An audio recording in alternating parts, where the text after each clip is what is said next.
नमस्कार, TNP news पर स्वागत है आपका। मैं हूं आपके साथ सुहानी मलिक। बुलेटिन की शुरुआत करते हैं इस वक्त की बड़ी खबर के साथ, जहां प्रधानमंत्री नरेंद्र मोदी ने श्रील प्रभुपाद की 150वीं वर्षगांठ के अवसर पर उनके सम्मान में एक डाक टिकट और एक स्मारक सिक्का जारी किया। कार्यक्रम को संबोधित करते उन्होंने कहा कि अभी कुछ महीने पहले ही G20 समिट के जरिए यहां से नए भारत के दर्शन हुए। आज इससे वर्ल्ड वैष्णव कॉन्वेंशन को आयोजित करने का सौभाग्य मिल रहा है और यही तो भारत की तस्वीर है। प्रभुपाद गोस्वामी जी की 150वीं जयंती अब हम ऐसे समय मना रहे हैं जब कुछ ही दिन पहले भव्य राम मंदिर का सैकड़ों साल पुराना सपना पूरा हुआ। आज उनके चेहरे पर जो उल्लास और उत्साह दिखाई दे रहा है, मुझे विश्वास है कि उसमें रामलला के विराजमान होने की खुशी भी शामिल है। G20 समिट के जरिए यहां से नए भारत के सामर्थ्य के दर्शन हुए थे और आज इसे वर्ल्ड वैष्णव कन्वेंशन को आयोजित करने इसका इतना पवित्र सौभाग्य मिल रहा है।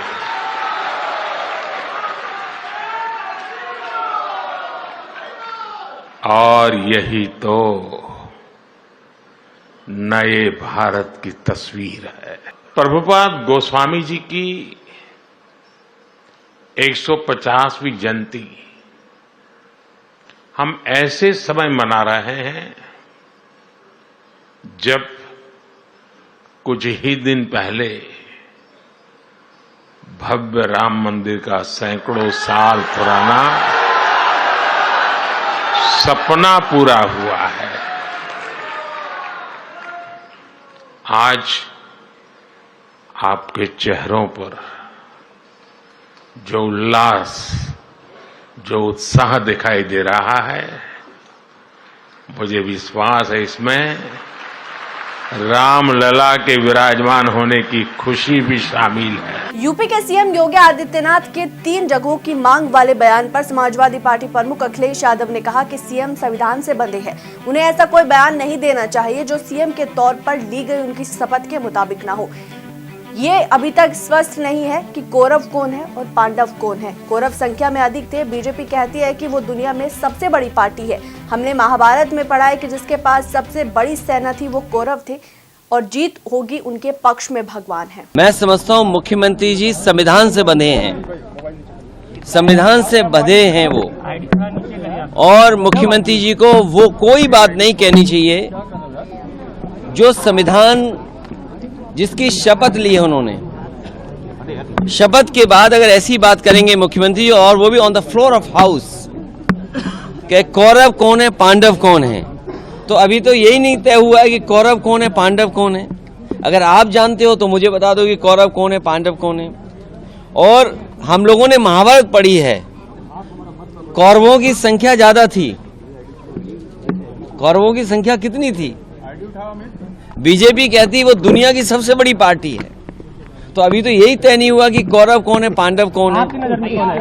नहीं, मेरी नजर में कुछ नहीं है। अगर आपको दिखाई देता हो, आपकी समझ जो कहती हो वो मानिए, लेकिन हमने महाभारत में यही पढ़ा है कि जिसके पास सबसे ज्यादा सेना थी, जो सबसे बड़ी ताकत में थी, और भगवान कृष्ण की जो अछूती सेना थी वो भी उनके पास थी, लेकिन जीत उसी की होती है जिसके साथ भगवान होते हैं। दिल्ली के मुख्यमंत्री अरविंद केजरीवाल ने कहा कि पिछले दिनों बीजेपी ने हमें रोकने के लिए इतने ज्यादा केस कर दिए जैसे पूरे देश का सबसे बड़ा आतंकवादी मैं ही हूँ। सारी एजेंसियां, सारे पुलिस सब मेरे पीछे छोड़ दी गई, लेकिन पृथ्वी पर राम ने हर आदमी को किसी न किसी उद्देश्य से भेजा है।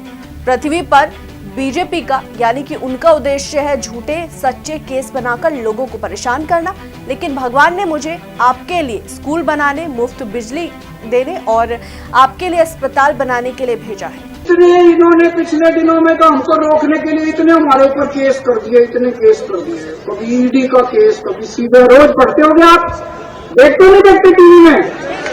ईडी का ये नोटिस आ गया केजरीवाल पे, सीबीआई का ये नोटिस आ गया केजरीवाल पे, फलाना दिल्ली पुलिस पर। मेरे को तो समझ ही नहीं आता, जैसे पूरे देश का सबसे बड़ा आतंकवादी नहीं हूं।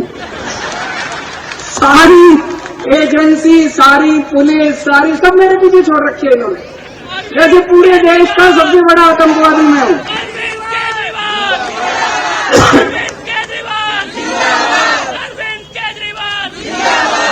लेकिन गीता में लिखा है, पृथ्वी पे भगवान ने हर आदमी को कुछ न कुछ उद्देश्य से भेजा है। हर आदमी को, हर बच्चे को, हर इंसान को। उसका जब पृथ्वी पे पैदा होता है तो उसकी जिंदगी का कुछ न कुछ उद्देश्य होता है। भगवान ने उनको भेजा है पृथ्वी पे, उनका उद्देश्य है झूठे सच्चे केस बना के सबको जेल में डालना, नोटिस जारी करना, उनको इसीलिए भेजा है। भगवान ने मेरे को पृथ्वी पे भेजा है आपके स्कूल बनाने के लिए, आपकी बिजली मुफ्त करने के लिए, आपका पानी का इंतजाम करने के लिए, आपके अस्पताल। श्रीनगर में आतंकी हमले में 2 प्रवासियों की हत्या पर जम्मू कश्मीर के पूर्व सीएम उमर अब्दुल्ला ने कहा कि हमें बहुत दुख है कि श्रीनगर हमले में 2 लोग मारे गए। हम उनके परिवारों के प्रति संवेदना व्यक्त करना चाहते हैं। इस हमले की जितनी निंदा की जाए उतनी कम है। हमें बेहद अफसोस है कि श्रीनगर में एक हमले में बाहर से आए हुए हमारे 2 मेहमान गोलियों के शिकार हुए। एक कल ही उस हमले में दम तोड़ गया और दूसरा जो जख्मी हुआ था, खबर आई कि आज वो अस्पताल में गुजर गए। सबसे पहले तो उनके घर वालों के साथ हम हमदर्दी और अफसोस का इजहार करना चाहते हैं और उसके साथ साथ इस हमले की जितनी निंदा की जाए, जितनी इसकी मजम्मत हो, कम है। श्रीनगर में इस तरह के हमले, अफसोस की बात है कि लगातार 2-3 सालों से ये हम सिलसिला देखते आ रहे हैं। टारगेटेड किलिंग्स शहर के बीचों बीच। इसी से आपको पता चल जाता है कि जम्मू कश्मीर में हालात वो नहीं हैं। राज्यसभा सांसद कपिल सिब्बल ने कहा कि मैं उनसे 10 साल से पूछ रहा हूं कि आपने भारत के लिए क्या किया है।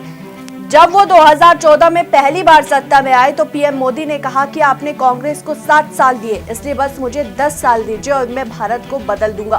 फिर 2019 में उन्होंने 60 महीने मांगे, लेकिन अब वो कह रहे हैं कि हम जो समस्या हुई है उन्हें दूर करने की कोशिश कर रहे हैं और हमें 2047 तक विकसित भारत बनाना है। Suggests that India has become a developed nation. The fact of the matter is that when he came to power for the first time in 2014, you will remember he said that just give me 10 years. You've given the Congress party 60 years. Just give me 10 years and I will change India. Then after 2014, in 2019, give me 60 months, he said, right? So he got the 60 months and he couldn't change anything. Then he said, now he is saying, but you know, we are trying to undo the problems that happened and sowing the seeds of a developed nation now. So for the next 5 years, that is now another 60 months, he is sowing the seeds for a developed nation. Then he says that we will make India developed in 2047. ED ने झारखंड के पूर्व CM Hemant Soren मामले से जुड़े money laundering मामले की जांच के सिलसिले में 10 फरवरी को कांग्रेस सांसद धीरज साहू को समन जारी किया। इस मामले पर बीजेपी प्रवक्ता गौरव भाटिया ने कहा कि झारखंड के पूर्व सीएम हेमंत के आवास पर सीडी के द्वारा BMW कार बरामद की गई और ये BMW कार धीरज साहू के नाम पर रजिस्टर्ड है, लेकिन हेमंत सोरेन की BMW भी धीरज साहू की है। देश का गौरव भारत के प्रधानमंत्री आदरणीय श्री नरेंद्र मोदी जी ने बिल्कुल स्पष्ट कहा था, ये जो भ्रष्टाचार का दीमक है इसको जड़ से उखाड़ देंगे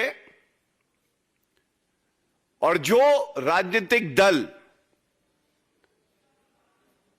अपने परिवार को आगे बढ़ाने के लिए भ्रष्टाचार युक्त राजनीति कर रहे हैं, उनको एक एक पाई जनता की लौटानी पड़ेगी, जेल की सलाखों के पीछे जाना पड़ेगा। ये एक सोच है, विचारधारा है जिसके साथ 140 करोड़ भारतीय आज खड़े हैं। वो चाहते हैं ये भ्रष्टाचार का दीमक जड़ से उखाड़ के खत्म कर दिया जाए। आज मीडिया में चिंताजनक खबर आई और ये भारतीय जनता पार्टी का कर्तव्य बनता है कि इस मंच से उसे पुरजोर तरीके से जो भी ताकत हमारी है हम उठाएं और उजागर करें। बिहार के उप मुख्यमंत्री सम्राट चौधरी ने कहा कि पिछले एक हफ्ते में आरजेडी की बोली कहां निकल गई। एक एक जांच करवाने का काम किया जाएगा। इन लोगों ने जो गलत किया है उनकी जांच होगी और यदि कोई भी गलत करने का प्रयास करेगा तो सबके लिए दरवाजे खुले हैं। पिछले एक सप्ताह से आरजेडी की बोली कहां निकल रही है? ये सब नंगा नृत्य इन लोगों ने किया है। सबकी फाइल खोलवाया जाए और एक एक जांच कराने का काम किया जाए और जो इन लोगों ने गलत किया है सबकी जांच होगी और एक भी गलत करने का प्रयास करेगा। महाराष्ट्र सरकार में पूर्व मंत्री छगन भुजबल ने कहा कि विधानसभा का अधिवेशन होगा और उसमें मराठा समाज को अलग से आरक्षण देने की कोशिश होगी। अलग कानून बनाया जा रहा है और हमारा कहना है कि महाराष्ट्र समाज जो अलग से आरक्षण दीजिए, लेकिन ओबीसी को पीछे के दरवाजे से मत घुसाइए। 15-16 तारीख को मेरे ख्याल से जो है विधानसभा का अधिवेशन होगा और उसमें मैं जो मेरे पास जो मालूमात है उसके हिसाब से जो मराठा समाज को अलग से आरक्षण देने की जो है कोशिश फिर से हो रही है। अलग से कानून बनाया जा रहा है और हम तो पहले से बोल रहे हैं कि भाई उनको अलग से आरक्षण दे दो मराठा समाज को, मगर बैकडोर एंट्री से जो है ओबीसी को उसमें मत घुसाओ। और दिल्ली के गोकुलपुरी इलाके में मेट्रो का स्लैब गिरा है और इस हादसे में एक शख्स की मौत हो गई है। वहीं 4 लोग घायल बताए जा रहे हैं जिन्हें अस्पताल में भर्ती कराया गया है। हादसे में 3 से 4 बाइक मलबे में दबने की सूचना मिली है। बताया जा रहा है कि यह हादसा सुबह करीब 11 बजे हुआ। पुलिस और फायर ब्रिगेड की टीम मौके पर पहुंची। बता दें कि डीएमआरएस ने गोकुलपुरी मेट्रो स्टेशन का एक हिस्सा ढहने की घटना में मृतक के परिवारों को 15 लाख की राशि देने की घोषणा की है। साथ ही गोकुलपुरी मेट्रो स्टेशन का एक हिस्सा ढह जाने के पीछे के कारणों की जांच की जाएगी। तो फिलहाल इस बुलेटिन में इतना ही। देश और दुनिया की बाकी तमाम खबरों के लिए बने रहिए टीएनपी न्यूज के साथ। नमस्कार।